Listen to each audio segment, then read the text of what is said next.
That was beautiful, really. And I think while it's dealing and talking about friendship, our subject today, which is praying for others, fits so beautifully into that sentiment that that kind of connection with another changes our life. There's a story told of two men that survived a shipwreck. They were the only two survivors, and they managed to swim to a deserted island, and they quickly realized that their situation was pretty dire, and so being God-fearing men, they decided that the only way they could get out of this situation was to pray. And I get the impression they were somewhat competitive also, because they decided they wanted to see whose prayers were most effective. And so they went to separate sides of the island. That way they could see the impact of their prayers. And so one of the men, I almost said the first man, one of the men started praying for food. And just a few hours later, he comes across this amazing tree full of fruit that can sustain him for a while. And the next day, when he touched base with his comrade, he found out no food. And then 2 days later, he realized he was lonely, and he'd always wanted to have a wife, so he just went for it and prayed for a wife. And wouldn't you know it, there was another shipwreck, and the only survivor was a woman. She swam to his side of the island. It was love at first sight. You know, things are going really well for this guy. And in the days to follow, he prayed for housing, for clothing, for a variety of food items, and they seemed to just manifest magically. And then it occurred to him a few days later, well, I could just pray for a ship to come get me. And sure enough, the next morning, they wake up and there's magically this pier built on their side of the island with a big ship at it. And he starts, boarding it with his wife. And he decides at that point that he's not going to invite the other man on the island. I mean, after all, his prayers obviously did not garnish him favor with God. But just as the ship is about to leave, there's this booming voice. "Why are you leaving your companion on the island?" it asked. "My blessings are mine alone, since I was the one who prayed for them," answered the man. "My companion's prayers were all unanswered. He doesn't deserve anything." And the booming voice says, "You are mistaken. He had only one prayer, which I answered. If not for that, you would have not received any of my blessings." And the man said, "Well, what was that prayer then that I was so blessed?" And he said, "He prayed that all of your prayers would be answered." While this story is clearly fictional, I love the sentiment that it's powerful to pray for others. And in fact, there have been countless studies done now that support the fact that when we pray for another, that it has impact. And it has impact for us too. I was reading about some of those studies. They pointed out that the studies show that when we pray for others, it tends to bring perspective to our life. How many times have we really gotten into an understanding of what's going on for someone else's life and said, "I'll take my issues, thank you." But also, praying for others, studies show, helps to give us a more positive outlook. And a little bit surprising, one of the studies said that praying for others can help us with keeping a sharp mind in our old age, because we have to attune to another. We have to follow what's going on with them. Whether all of that is true or not, prayer does have impact. And what I want to cover today is the fact that we often don't pay attention to how we pray, but how we pray for others can have a big impact too. It's an option we have to align with their highest good. In other words, that our prayer energy, and prayer is an energy form, is supporting and aligning what's trying to work its way out in their lives. And I found a quote from Eric Butterworth that I think supports and speaks to this idea beautifully. This comes from his book, The Calling of the Universe. It is very human to have concern about another person, but it is not wise to act impulsively on the concern in human consciousness. The important need is not to try to affect some change in other people, a cure for their condition, but to make some changes in your thoughts about them. Don't try to set them right, but rather to see them rightly. And to see them rightly, you must get rid of some narrow frames of reference and get out of the feeling of concern. This is not to say that it's easy, but to establish that it's possible. When we worry about a loved one, you're putting the full weight of your consciousness on the side of their difficulty. And then there's one more. When you want to help someone about whom you're concerned, the important work is to be done in you. As far as you are concerned, the problem out there, no matter what or whom they involve, exist in your mind, your prejudices, your fears, your anxious concerns. So your work initially is to change your thoughts and to heal and resolve your concerns. The key is letting go. I love this, and I may love it for a different reason than why Eric Butterworth wrote it, but two things jump out at me, and particularly this idea of concern. If you just reflect on concern for yourself, when concern arises, how does it leave you feeling? There can be tension, right? There can be anxiety. There can be downright fear when we're concerned. And I don't think we need to limit it just to concern, frankly. This week with the shootings in Georgia, I found myself disappointed, frustrated, angry at times.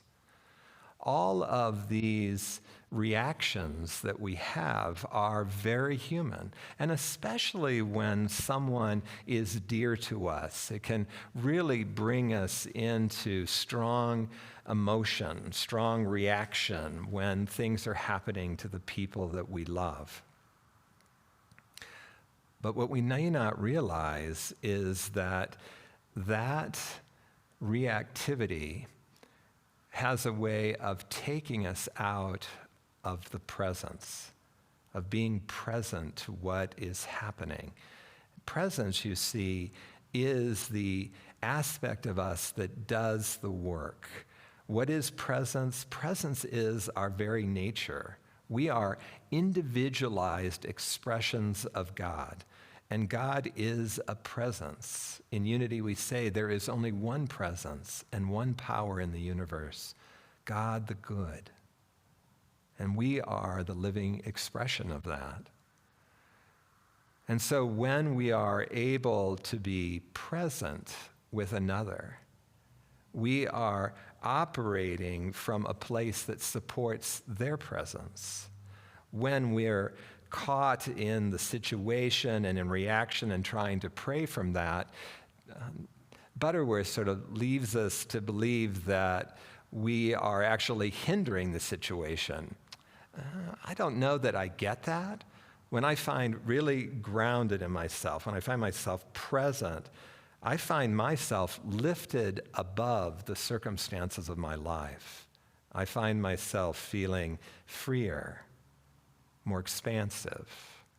relaxed, open to the possibilities or what are happening, and often feeling guided and seeing potentials that I hadn't seen before.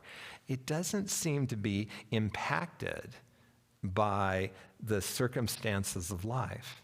And so it's hard for me to believe that if you're praying from a place of concern that it's actually going to hurt someone, but at the same time, you're depriving them of experiencing the shoring up, the support that comes when we feel the presence of others. I reached out to a couple of our prayer chaplains just randomly to see what they had to say about praying for others. And Beth Overstreet was willing to do a video to capture her approach. Let's watch that now. Hello, everyone. When I approach praying for another person or people, the first thing that I recognize is to come from a place of love, not from a place of fear. Know that the spirit, the essence of whoever you're praying for, that essence is whole and complete, no matter what the circumstances they're living through. And with that, I begin by pausing, relaxing, connecting with my heart space, my heart, my spirit, love that I am, being there. And when I connect like that, the prayer is already answered. The words at that point are just gravy. But feel the love in yourself. Feel the love with the other person, for the other person. And know that whatever comes out of your mouth, the prayer is already answered as soon as you touch that awareness in yourself. For the words, I use the 12 Powers of Man from Charles Fillmore to help guide me.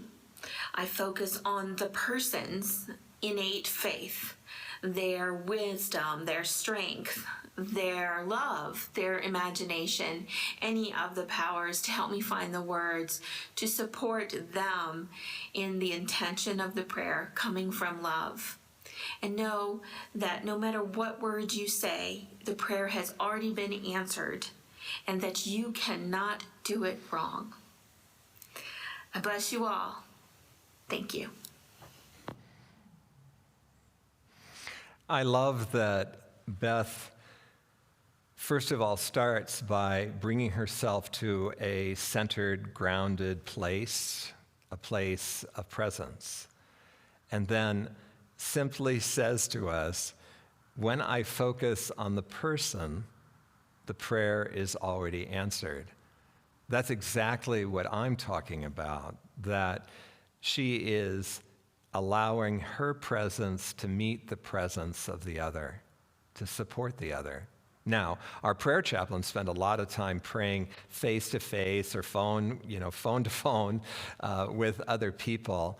And in those cases, there are words. And those words, as Beth alluded to, can then support them in finding their own presence and experiencing all that can come forth from that presence. So you can see that if we are caught up in the situations of life, then we have some work to do. And that's one of the reasons why the staff and I named this talk Breaking Open to Prayer, that often we need to break through some deep-seated orientations, which in this case would be that what's happening in the world around us is real. That what's happening in the world around us is not influenceable, that we are, in effect, powerless to it.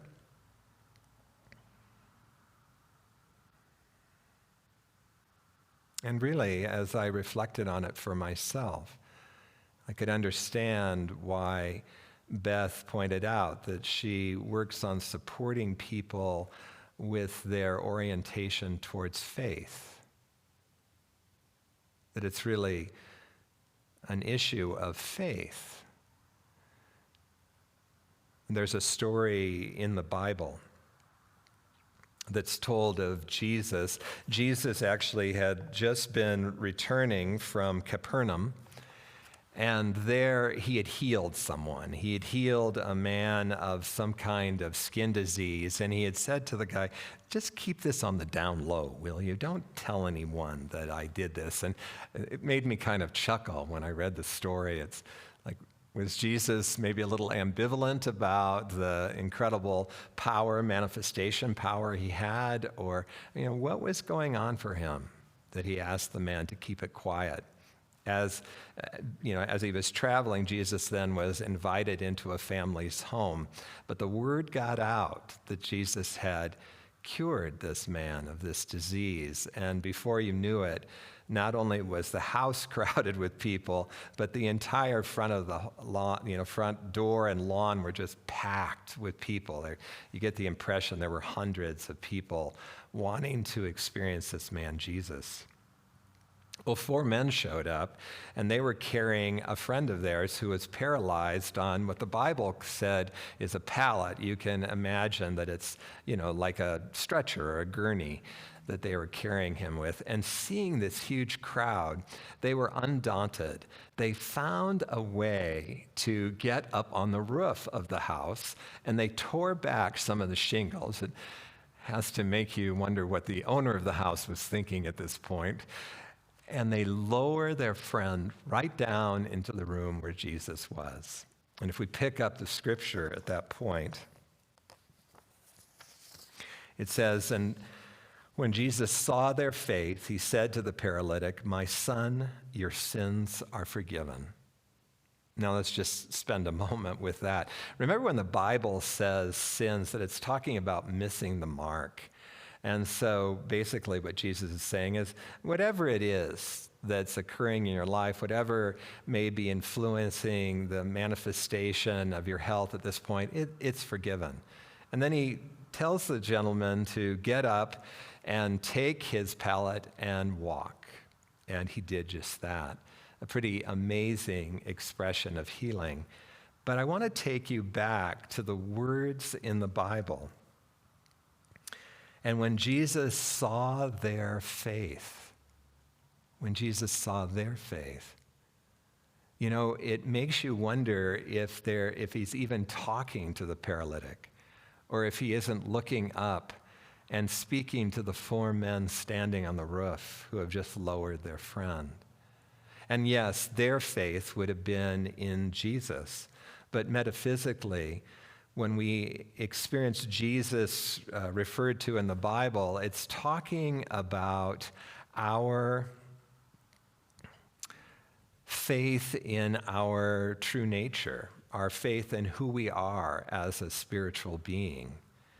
And so you can see that they were able to look past the circumstances of this paralytic at that moment and to see him whole, to see him complete. And I want to point out that they, in their quest for his wholeness, are also supported by these qualities of presence. For example, it was very creative of them to bypass the crowd at the front door and find a way to get up on the roof, to open up the roof and lower the gentleman down. That creativity is a quality of spirit that manifests as us. And so Jesus is pointing to the fact that we can be about really helping others, praying for others, when we're able to be present, and in that presence, to see them whole, to see them complete, as Beth spoke about in her video. And so our first point is that if we find ourselves reactive, that it's good to go in and do our work, to look at our own issues around maybe helplessness, our own issues around feeling like we don't have influence, whatever it is that's bringing up reactivity in us, so that when we do turn to hold the other or others in prayer, that we're doing that from a place of presence and able to see them complete. And then the second thing that touched me in this quote from Eric Butterworth was his very last statement: the key is letting go. You see, while our prayer chaplains get to use words with people, they're careful to use words that invite them into the understanding that the knowledge is already within them and the support as Spirit is already working hard as them to bring them through the experience that they're having. It's so natural for us when someone we love or a group of people that we have compassion for finds themselves in a rough place for us to think that we know the answer. And usually, if you reflect on it, the answers that we come up with are the answers that are going to make us feel better, right? That their financial situations are resolved, or that their health situations are cured, or if there's a conflict, that it is resolved, and the list can go on and on. Can you relate to what I'm saying? And yet for the last couple of years particularly, we've really been focused as a community on the fact that Spirit attracts situations in our lives to break us open, to break us out of these highly structured, highly held on to patterns and beliefs that are limiting us. I also reached out to Vicki Hopkins, and she turned me on to Richard and Mary Alice Jafala's book, The Quest for Prayer. And I'd like to read you a couple of quotes out of there. If we really intend to be of help, we have to recognize that each soul needs to experience whatever it requires for its own enlightenment, its own growth. There's no way any of us can possibly ever know the soul's need of another person, no matter how close that person is to us. Now, let's just pause with this for a second. We have to recognize that each soul needs to experience whatever it requires for its own enlightenment, its own growth. And think about that. So often, well, let's use, for example, the addict. If we're addicted to something, we really have to hit bottom, right? We have to come to that place of total surrender before we're willing to break open. And so, as the Jafalas are saying, we really can't know. And they go on then to say, so we change our own attitude first and lift ourselves into the consciousness of seeing the presence of God in the person and situation. We lift ourselves. This means letting go of the person's problem and even letting go again and again if it tries to overtake us. Yeah, I can totally relate to that. This is critical to our being of help because we can only lift ourselves to we can only lift others to our own level. When someone is drowning in the water, it's easier to pull them out if we're in a boat floating on the water. Thus, we can only help them by being on a higher level ourselves.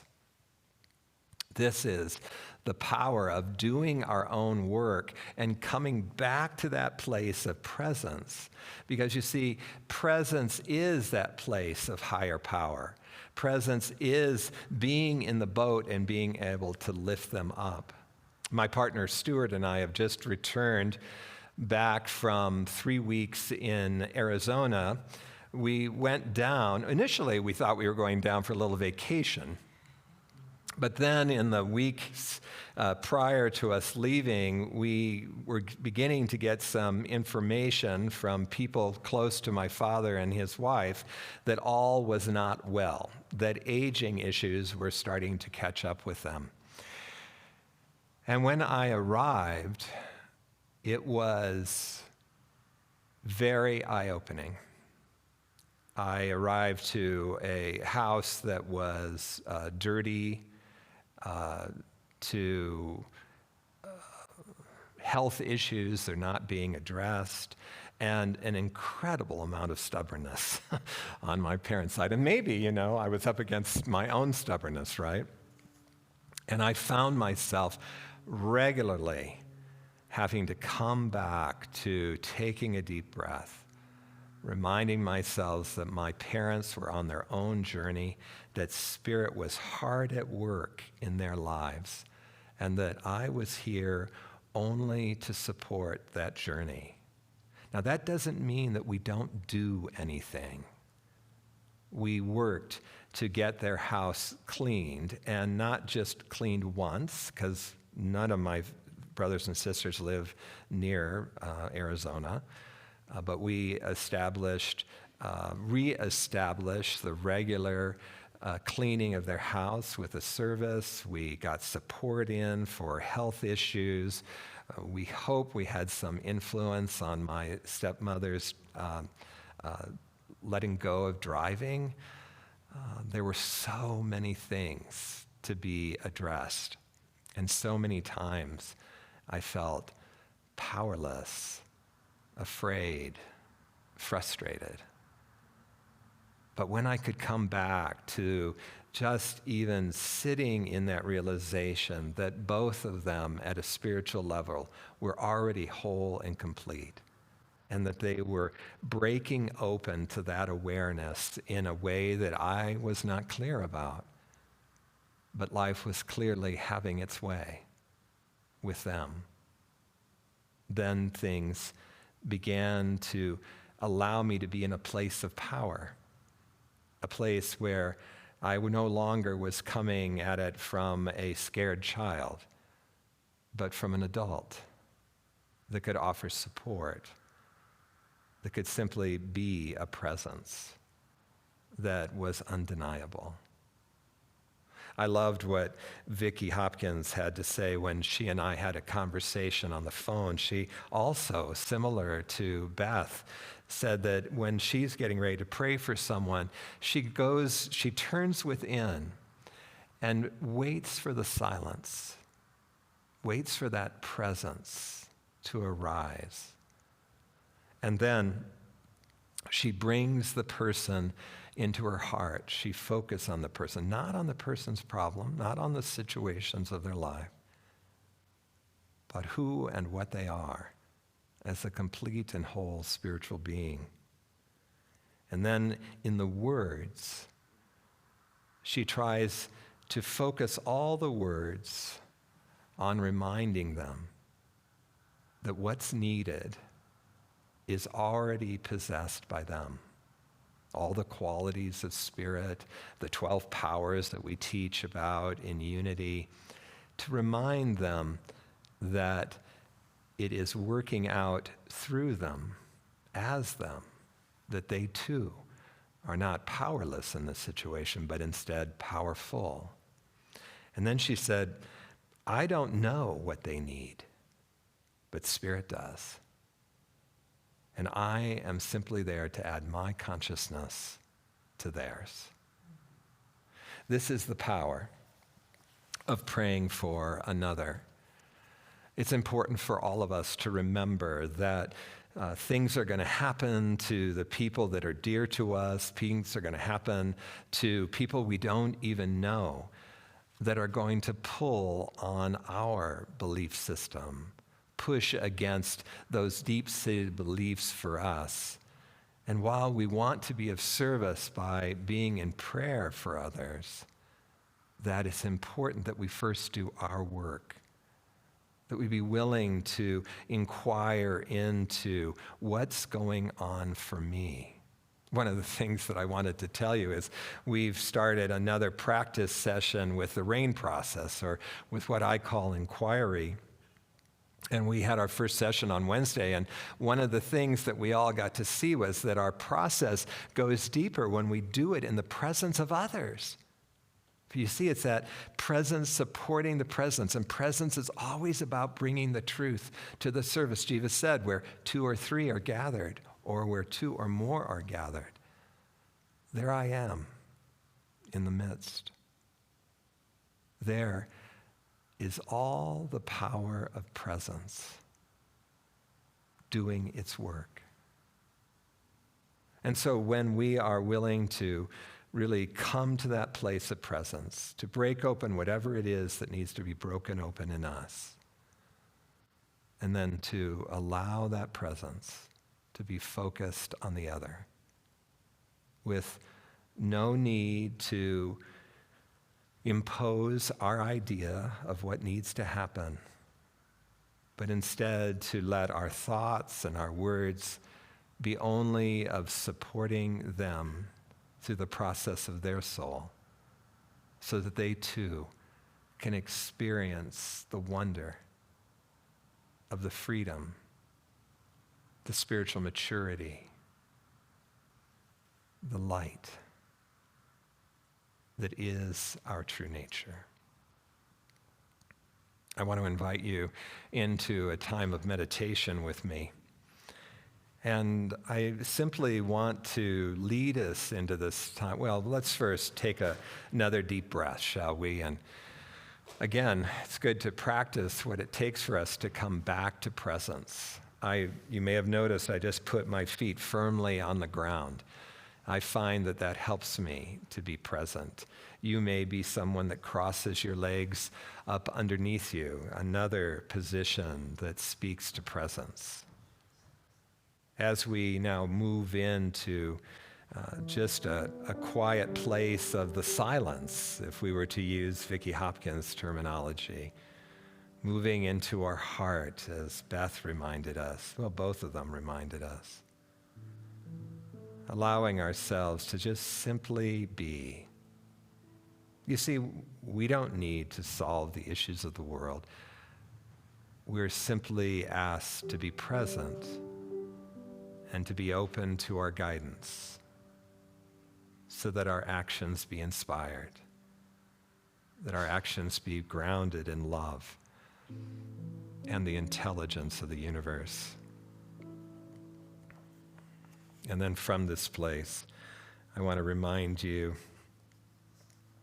of one of our tenets of unity, actually our first tenet.